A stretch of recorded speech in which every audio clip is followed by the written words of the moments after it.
And joining us right now, the Rothman Orthopedics guest line from Blogging the Boys. If you don't follow them to know what's going on behind enemy lines there in Big D, RJ Ochoa joins the show, manager and editor-in-chief of Blogging the Boys, also host of the Ocho and Sports Nation NFL show podcast. So make sure you guys check it out. RJ Ochoa joins us. What's going on, RJ? Not a lot. I would say it's great to be here on this side of the fence, but I'd be lying. Feels like when Smalls and the kids jumped across and saw the beast. But other than that, I mean, it's football season, and so I'm happy that everybody's happy is really kind of my end game. There you go. You know what? Happy football season to you, man. I'm sure this is the insanely busy time of year for you. And I'll get right to it. And I showed your tweets on the show yesterday. For people that missed it, I'll show it one more time. This caught my attention. And, my notifications are going off for the Eagles being mentioned by a blue check mark, and lo and behold, it's you. And I've read your stuff before when trying to educate myself on what type of year the Cowboys will be having and all that stuff. But this is music to my ears to read those tweets about the Eagles winning a Super Bowl, obviously more recently than the Cowboys have, and the front office of the Eagles being elite. Please, by all means, and I know you have a fan base that you serve, and you serve it very loyally, but can you give us a state, at least right now, of the Dallas Cowboys and what your expectations are for them in the upcoming season? Well, so to kind of set the context here, I obviously keep close tabs on the Eagles. For Cowboys purposes, one of the shows that I host at SB Nation, we have a very unique show that we're very proud of called the NFC's Mixtape. It's myself and Brandon Lee Gouton from Bleeding Green Nation, SB Nation's home for Philadelphia Eagles content. And every week he and I get together, we discuss the state of all four teams in the division. And so BLG and I, we go back and forth a lot. We've had a lot of fun, obviously, as of late, with me kind of commiserating in the state of the Cowboys. And so I think where the Cowboys are at. Look, I would love to sit here. My wife put up the fall decorations in our house last week. I would love to just lean into it, and I am excited. I mean, my fantasy drafts are coming up. I know everybody's kind of in that mood right now, and so I want to enjoy it all. But this, the funk that is encircling the Cowboys, it isn't just frustrating. Like sometimes things happen, right? A thing I brought up was the Teddy Bridgewater injury, right? That was 2016. That happens, and I'm sure Vikings fans are kind of feeling like everything we've been looking forward to is completely and totally gone. Obviously, the Sam Bradford trade happens, and things kind of work out for them in some context. This isn't that kind of problem that just showed up out of nowhere. All of the things that are plaguing the Cowboys currently were 100% predictable. They're not even I'm not going to sit here and be like, I'm amazing at my job. I know the Cowboys better than anybody else. I saw, I saw the forest through the trees that nobody else was able to see it. And I was, able to identify. No, I'm not a genius. I'm not a smart person. These were incredibly predictable problems that they were going to have. Obviously, the straw that has kind of broke the camel's back at this moment is Tyron Smith's injury last week. He had missed time 6 years in a row. I mean, I've put it in as many clever ways as I can. The last time Tyron Smith played an entire season for the Cowboys, Dak Prescott and Zeke Elliott were in college. Valley Ranch was the Cowboys' world headquarters as opposed to the Star. Barack Obama was president. I mean, the office had just gone off air, basically. I mean, it's astounding, honestly, how long it's been, and yet they did nothing to prepare for that, right? They cut Lyle Collins. All they did was weaken their tackle depth to prove a point. They were upset with Lyle. Fine, cut him, move on. I don't care. But replenish, restock. They didn't do that. They traded away Amari Cooper. A lot of my followers and readers want me to let that go. Fine, you did it. You moved on from him. Whatever. If the vaccination was a factor, it's your team. Do what you want. Replenish, restock. They all were already shaky at these positions when last season ended. That was a big reason why the season ended for them. And all they did was worsen their roster. And so I just don't understand or respect that mentality. I hate the Eagles with basically all of my soul, but I do respect how Howie Roseman has built this team, how he has said what future problems exist, what hypothetical problems exist. I don't want to be the guy reacting to the problem that has, unfolded in front of me. I want to make sure that we're restocked, we're replenished. And so that even if I have arguably the worst quarterback in the division, all due respect, I have everything around him so that he has an opportunity to succeed. I mean, the Cowboys are almost like we have the best quarterback, so he can do everything. He can mask everything. So that's kind of my opening rant there. I will say this. I know that there's question marks just real quick about Jalen Hurts. I have a lot of confidence in him, but I will say that he is definitely above Daniel Jones. I'm just going to say that. I mean, I can, like, BLG and I talk a lot on the mixtape about, like, can you see a path? I could see a path towards Daniel Jones having some success, right? Like, if you buy the Brian Dable, Josh Allen effect, like, I'm not saying it's like highly possible, but it exists in the world of possibilities. That's okay. kind of my whole point. Okay. All right. Yeah. Brandon was on maybe 2 weeks ago. We had a disagreement about Jalen Hurts. He has his opinion. I have mine. I'm a little bit more confident in the young man than he is. And that's with all due respect, as you would say, to Brandon Lee Gouton as well. Love Brandon. Now, overall, though, granted all those problems, the things that they could not fix ahead of time, not seeing the problem ahead of time, you were able to, they were not. What is your expectation for the season, though, when it comes to the Cowboys? I mean, I know I started off with this, like, whatever it was, like 6-minute long diatribe, like, flaming the team. Sure. That being said, it's difficult to look at their schedule, which is applicable to the Eagles as well, mostly, and find fewer than 10 wins. I mean, if you told me the over-under was 10.5, I'd lose a little bit of sleep tonight. I mean, Eagles aside, like, say we come to terms, we say that these two teams split that series this year, whatever, that's one win. I think that they probably sweep, if not win 3 of the other 4 divisional games. Let's give them 4 there. They get to play the AFC South. Not afraid of anybody in that division, but I'll give them, 3 to be conservative, right? So we're up to 7. Like the Eagles, they get the Bears and the Lions. I mean, again, you lose games you're not supposed to, but, like, still, that's probably 9 wins. They played the Bengals early. I'm not a big believer in the Bengals myself.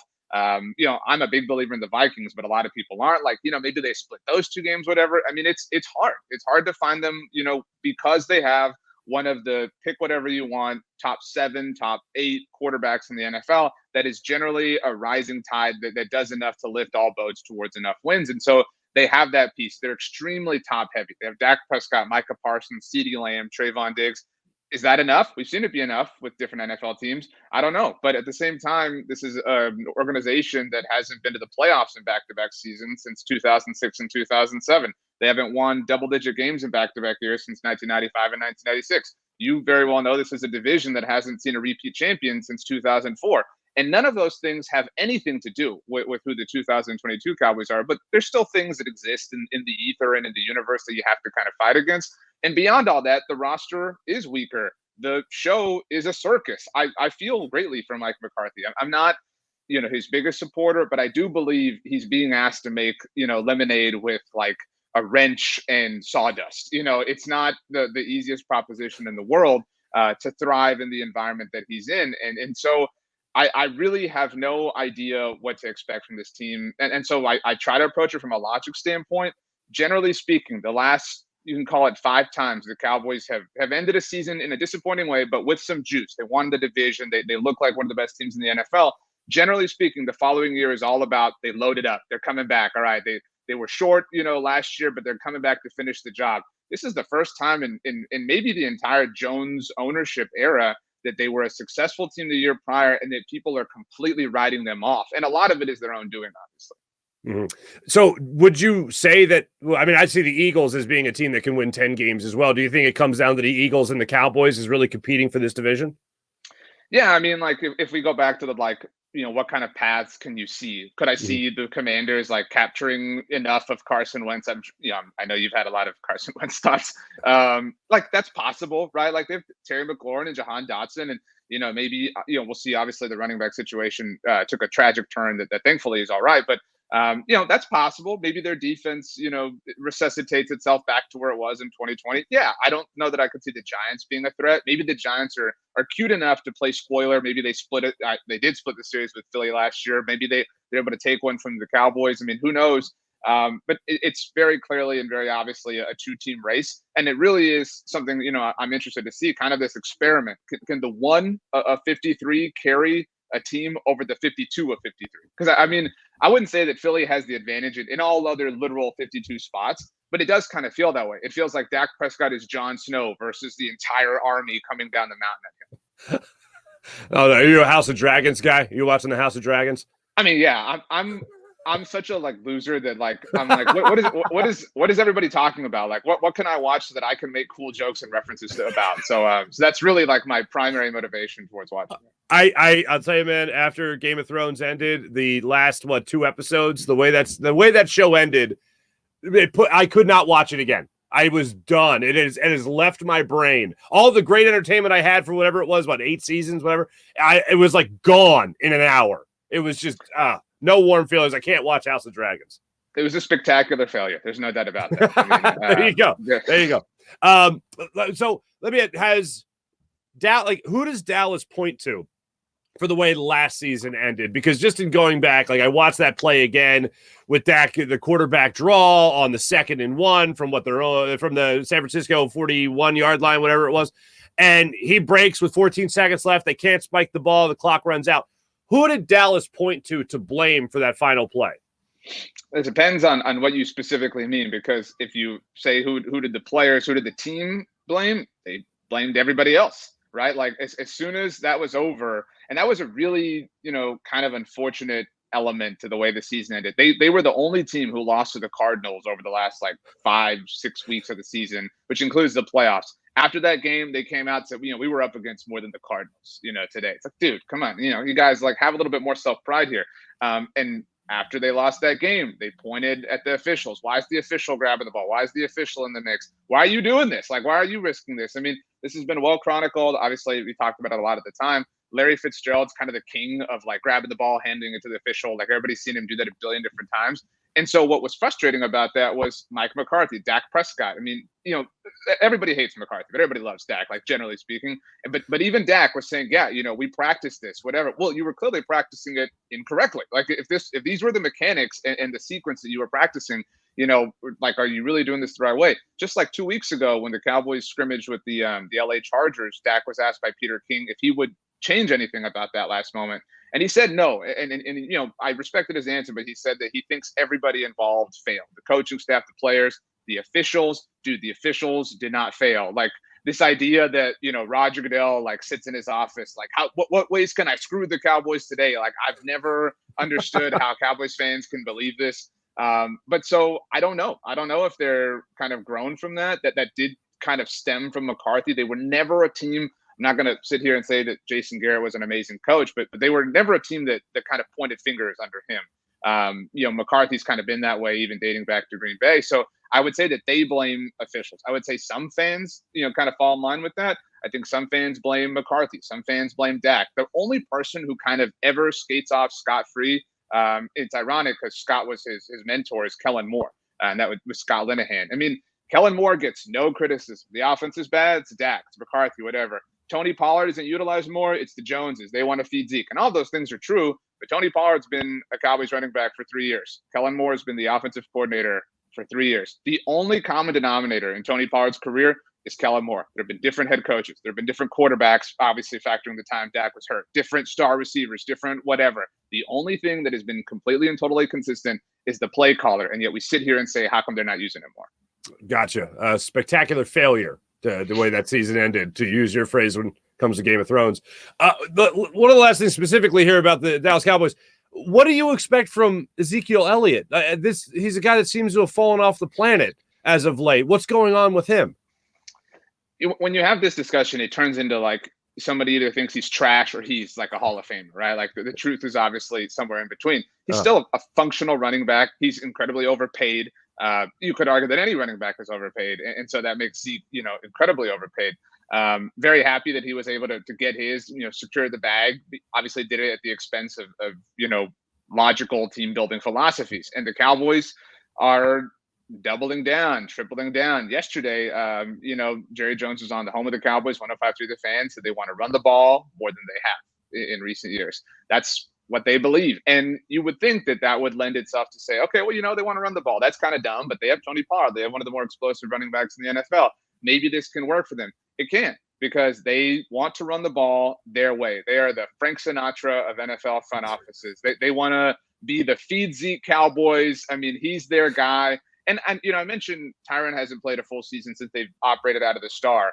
I mean, Zeke has been the face of them. I mean, his rookie season was their first year at the Star. He is, along with Dak, obviously, the kind of face of this era of the Cowboys. He's one of their guys. And so the Joneses, there's a lot of nepotism that tends to happen. I mean, they let Jason Witten return to the team after, being in the broadcast booth for a year, and immediately just let him start. With Dalton Schultz on the team, and obviously nobody knew who he was really at that point, but still, I expect them, I mentioned fantasy, draft Zeke, and people say, why? He's trash. Because he's going to get 500 carries. Like they're going to drag themselves to Zeke Elliott having 1,000 yards and 12 touchdowns, because that seems to matter more than other things. Gotcha. By the way, my audience is going to want me to do this, so I'm going to do it. You mentioned Frank Sinatra. He's kind of the patron saint of the show. He sits over my shoulder pretty much the entire time. That's interesting when it comes to the Cowboys, comes to Zeke, and I got my fantasy draft coming up, as most people do. So, yeah, I'll be definitely eyeing Zeke. I'm not afraid to draft a Cowboy. I'm not afraid of it. I'm not afraid of it. You guys have the Dallas Cowboys, that is. They have the Tampa Bay Buccaneers coming up for their regular season opener coming up on Sunday night. You guys kick off. It's the second straight year you're facing Tom Brady and the Buccaneers. Do you have an early prediction for that game? He's 5-0. Against the Cowboys. I mean, he's one man, but he's kind of the man. Yeah. And so I'm very fascinated. I mean, I think this defense is going to regress. Like, there's natural regression from a volume standpoint. That's something that's been talked about a lot. I still think they'll be pretty good. I'm excited to see, we didn't know who Micah Parsons was when they faced off in the season opener a year ago. So that'll be really interesting. I have no idea what this offense is going to be. We haven't seen it. We haven't seen this offense in any preseason game, even the scrimmages they have with the Broncos and the Chargers. Somebody's been hurt. Somebody's been this. And if the Cowboys fold, there will be a lot of, don't worry, Michael Gallup's coming back, whatever. But it's we're at a fork in the road, and we're either like going further into chaos and turmoil, or we're steadying the ships for a week until the Cincinnati Bengals come to town, of course, with the tackle who the Cowboys scorned in Lyle Collins. Awesome. RJ, would you indulge us by playing the Farzy 5 with us here as a first-time guest of the Farzy Show? I will. I actually asked if there was a Farzy 6, but you denied me and said there were only 5. So, no, we got time, baby. Time. Right. Gotta move. All right, let's bring in the band. Fellas, you want to kick it up? I know it's been a minute since you guys actually started playing. There we go. Thank you. All right, here we go. RJ Ochoa, Blogging the Boys. Best job before your writing job. Best job before your writing job. I actually worked at a Dallas Cowboys pro shop. That's where I met my wife. They're retail stores that are all throughout the state. It's a longer story, but the Cowboys actually own their retail rights. They can do some unique things. So they're in malls, airports, things like that. Literally a store, 100% Cowboys official shirts, jerseys, caps, home accessories. So that was a lot of fun. Got a lot of, they have pretty good discounts. So stocked up for this job in the process. Look at that. Look at that. The birthplace of romance, apparently. That's beautiful. Go-to fast food place. I am born and raised in the great state of Texas, so I will go Whataburger. I'm a Whataburger loyalist. I hate greatly that Patrick Mahomes has taken it to Kansas City. It feels awkward. They don't deserve it. If I have to go national, Chick-fil-A, I have no idea how they do things so quickly. My pleasure forever. Yeah, I was just going to say, because they're kind. That's how. I had a bad experience with Whataburger in Houston. It wasn't all it was cracked up to be. Maybe it was because I had to walk like a half a mile in the rain just to go to one. But, yeah, it was okay. What do you recommend? What's your order there? If it's your first time, you got to go classic, number one, Whataburger. They have some specialty burgers, but, you don't jump on a bike without training wheels. You know what I mean? That's a graduated burger that you need to be an experienced person for. I think I know the answer to this, and perhaps it's working at the Giants pro shop or the Eagles pro shop. I don't know. First date deal breaker. Question number 3, first date deal breaker. I would say, and I'm really guilty of this, but probably like looking at your phone, like, hey, what's going on? Like we agreed, you know what I mean? We came to terms. We're supposed to be here to get to know one another. I'm looking at my phone because Tyron Smith just got hurt and I have to do a bunch of crap around it, but you have no reason to be doing it. I love the expression, we've come to terms, like a free agent agreeing. This girl agrees to go on a date with you. We've come to terms on a date where we get to know each other. That is the true bluntness. Like, we both agreed that we're both hypothetically interested in this. Like, I've considered the hypothetical in my mind. I can see a world. I can see a path like Daniel Jones. And so I'm here to explore that. You're not giving me that opportunity if you're on your phone. Yeah, both parties, mutual interests, both parties. Okay. Favorite city to travel to? Chicago. I went there for a Cowboys game, which was on a Thursday night. And so it was awesome. Got to see the game with my dad. And then afterwards kind of spend the weekend there. My wife and I actually had a trip planned there right when the pandemic hit. So, since then we've had a baby and he's kind of ruined the travel stuff. So at some point we're all going to, 3 of us, get to Chicago, hit the Windy City, hit a Cubs game, do it all, have the dogs, the deep dish pizza. We'll figure it out. We'll do it with the baby. Babies. Pfft, damper on everything. You know what I'm saying? Anyway, last question for you. Seem like a hell of a guy there, RJ Ochoa. What makes you beep your horn in traffic? I really can't stand, like when you're like going to go straight or something and there's like a turn only lane next to you and somebody right before you move to go get off the brake and you're going to hit the gas, somebody just cuts in front. Respect. I understand the like level of efficiency you're using here, but you're also prohibiting the people behind you from turning. Like you're creating the jam that now exists. And so it's illegal. I'm not a fan of doing illegal things. There you go. RJ Ochoa, great catch, guys. We can cut it. You guys can go back on your cigarette breaks. Thank you so much. Hot today, as per usual. RJ Ochoa, make sure you guys are following, of course, there at the awesome Blogging the Boys. And also make sure you catch his podcast with another friend of the show right there, and Brandon Lee Gouton as well. RJ, can't thank you enough, man. Appreciate you. And I'm sure we'll talk to you down the line during the regular season. Likewise, Farzy, thanks for having me. I wish you nothing but sports misery. But other than that, health, wealth, and happiness to you and yours. Back at you, and congratulations on the birth of your kid, man. That's awesome. Appreciate it. RJ Ochoa joining us right there. Ochoa joining us on the Rothman Orthopedics guest line.